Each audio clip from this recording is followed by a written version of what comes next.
Dalam video kali ini, saya Eko Ardi Ananda, mahasiswa jurusan Pendidikan Jarak Jauh PJJ Syah Nurjati Cirebon, akan mengelaborasikan metode eksperimen dalam pembelajaran pendidikan agama Islam.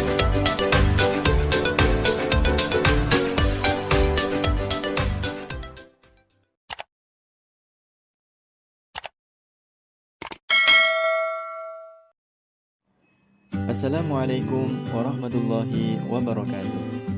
Teman-teman, di video kali ini saya akan membahas tentang metode eksperimen dalam pembelajaran pendidikan agama Islam.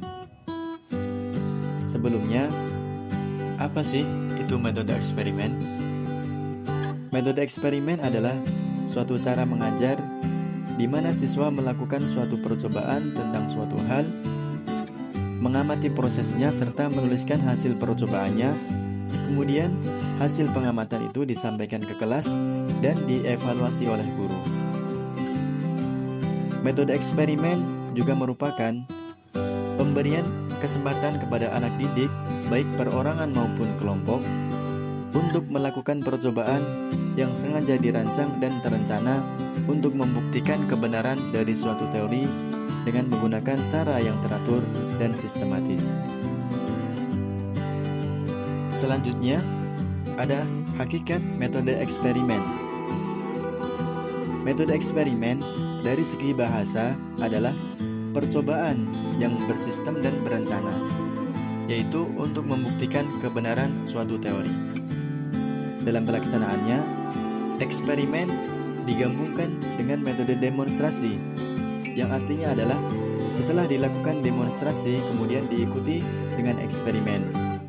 Adapun yang didemonstrasikan oleh guru maupun siswa tanpa diikuti dengan eksperimen, maka tidak akan mencapai hasil yang efektif. Kemudian, ada tujuan metode eksperimen. Tujuan yang pertama adalah agar peserta didik mampu menyimpulkan fakta informasi yang diperoleh. Kemudian tujuan yang kedua yaitu melatih peserta didik merancang, mempersiapkan, melaksanakan, dan juga melaporkan percobaannya. Kemudian tujuan yang ketiga yaitu melatih siswa menggunakan logika berpikir induktif untuk menarik kesimpulan dari fakta, informasi yang terkumpul melalui percobaan. Jadi, tujuan dari eksperimen atau percobaan adalah memberi kesempatan bagi siswa untuk dapat menemukan sendiri konsep-konsep yang mereka pelajari dan mengembangkan cara berpikir yang rasional. Target dari metode eksperimen adalah supaya siswa dapat membuktikan kebenaran dari teori konsep yang berlaku dan supaya siswa mendapat kepuasan dari hasil belajarnya. Kemudian selanjutnya ada kelebihan metode eksperimen. Yang pertama, melatih disiplin siswa, yaitu seperti keterlibatan, ketelitian, dan juga ketekunan. Yang kedua, lebih lama tersimpan di dalam ingatan. Artinya adalah kesimpulan eksperimen tersimpan lebih lama bagi siswa karena dilakukan secara langsung dan secara praktik. Kemudian yang ketiga, yaitu pemahaman siswa. Di dalam metode eksperimen, siswa lebih memahami hakikat ilmu pengetahuan dan kebenaran secara langsung. Yang keempat, kegiatan sosial, yaitu dengan melibatkan aktivitas dan kreativitas secara langsung dan menghindarkan siswa dari verbalisme. Kemudian yang terakhir, yaitu mengembangkan sikap terbuka pada siswa. Selanjutnya, kekurangan dari metode eksperimen. Yang pertama, metode eksperimen ini memerlukan waktu yang banyak. Jadi, jika diterapkan dalam rangka pelajaran sekolah, maka dapat menyerap waktu pelajaran dan memakan waktu yang banyak. Yang kedua, metode eksperimen ini lebih cocok untuk sains dan teknologi. Jadi, kurang cocok di dalam ilmu pengetahuan sosial. Yang ketiga, memerlukan alat fasilitas yang lengkap. Jika kurang salah satu kemungkinan, maka eksperimen akan gagal. Kemudian yang terakhir, keselamatan kerja harus diperhitungkan. seperti eksperimen yang menggunakan bahan-bahan kimia. Lalu, peran guru dalam metode eksperimen. Yang pertama, sebagai perencana, yaitu guru membuat rencana pengajaran yang meliputi mempersiapkan alat-alat yang diperlukan dan tempat duduk siswa, menciptakan kondisi belajar siswa untuk melaksanakan demonstrasi dan eksperimen. Yang kedua, sebagai pengajar, guru memberikan penjelasan dan mendemonstrasikan sesuatu prosedur atau proses, mengusahakan seluruh siswa agar dapat mengikuti atau mengamati demonstrasi dengan baik.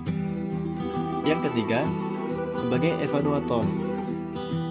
Guru sebagai evaluator yaitu menilai sejauh mana hasil demonstrasi dan eksperimen yang dilakukan atau yang dipahami oleh siswa. Lalu, peran siswa dalam metode eksperimen. Dalam metode eksperimen, siswa sebagai subjek didik yang terlibat aktif diberi kesempatan untuk mencoba dan melakukan sendiri, sehingga siswa merasa yakin tentang kebenaran suatu proses. Selanjutnya, ada langkah-langkah penerapan metode eksperimen. Langkah yang pertama, yaitu persiapan.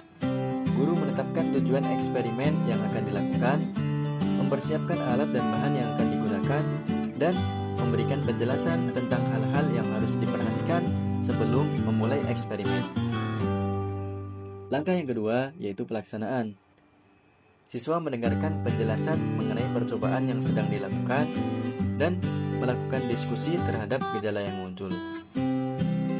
Dalam hal ini, yang dilakukan oleh pendidik yaitu menjelaskan dan mendemonstrasikan sesuatu prosedur atau proses, kemudian mengusahakan agar seluruh siswa dapat mengikuti atau mengamati demonstrasi dengan baik, dan memberikan penjelasan dengan singkat dan padat.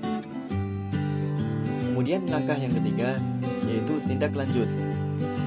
Siswa diskusi tentang masalah yang didapatkan selama kegiatan dan menarik kesimpulan.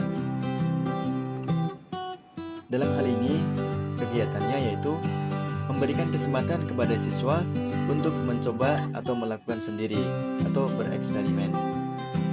Kemudian, membuat kesimpulan hasil daripada demonstrasi. Kemudian yang terakhir pada pembahasan kali ini yaitu pembelajaran praktik ala Rasulullah. Pembelajaran secara praktik langsung yang dilakukan oleh Rasulullah SAW secara jelas terdapat di dalam hadis beliau. Misal hadis yang berbunyi "Shollu kama ra'aitumuni usolli", yang artinya adalah "Salatlah kalian sebagaimana kalian melihat aku salat". Contoh lainnya adalah ketika ada sahabat bertanya kepada Rasulullah SAW bagaimana cara berwudu, maka beliau langsung memerintahkan untuk diambilkan seember air, dan beliau langsung memberikan pelajaran berwudu secara praktik langsung di hadapan para sahabat. Demikian teman-teman yang dapat saya sampaikan pada pembahasan kali ini.